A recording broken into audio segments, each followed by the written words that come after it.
we have seen in the digital industry through the present day. But this will not be enough. Stabilizing the global climate at a level that will not generate unmanageable risks will also require that we halt the destruction of nature.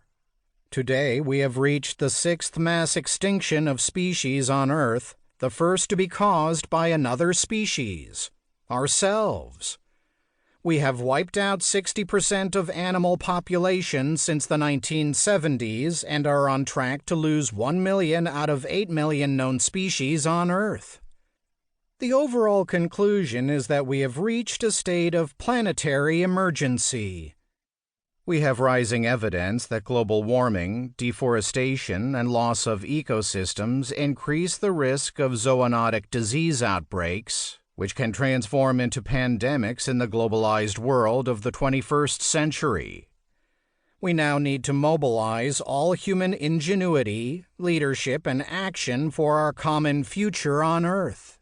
What we do over the coming decade is likely to determine the future for all coming generations in the world.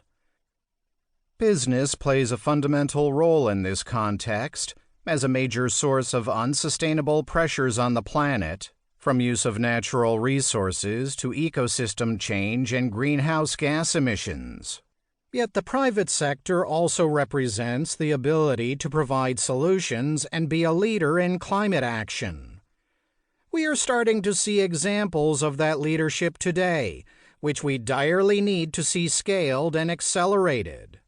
My personal conclusion is that business, across a wide range of sectors from food to energy and transport, injected pivotal support that provided the political leadership a significant portion of the confidence and courage to take the Paris climate negotiations in 2015 all the way to a successful global accord.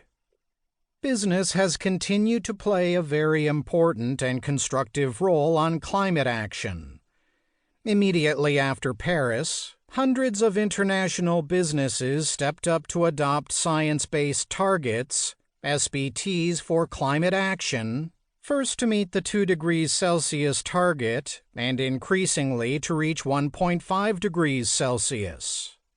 Right now, business is rallying to move from climate to planetary boundaries by engaging in the science-based targets, SBTs, for Earth initiative under the Global Commons Alliance, initiated by the Global Environment Facility, GEF, together with science, Future Earth, and business.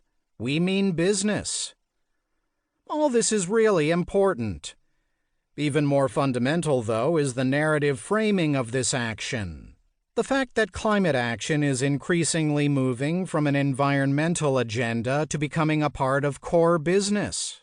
Here, Henrik Henriksson, as CEO of Scania, and Elaine Weidman Grunewald, sustainability leader and innovator with long experience in the technology business, represent 2 global leaders.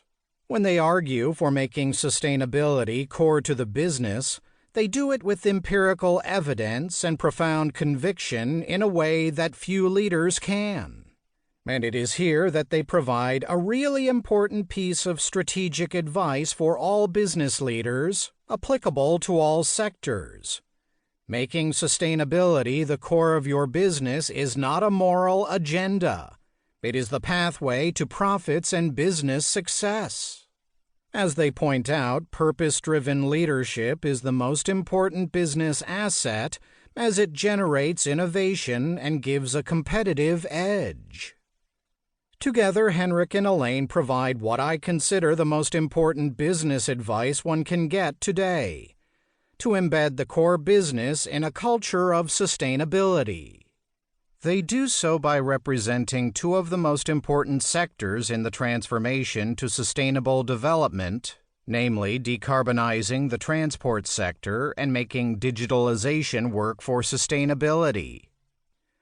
This makes the voice of these 2 business leaders so valuable and timely at a juncture where we must accelerate and scale innovations and solutions toward a prosperous and equitable future for humanity within planetary boundaries. Potsdam Institute of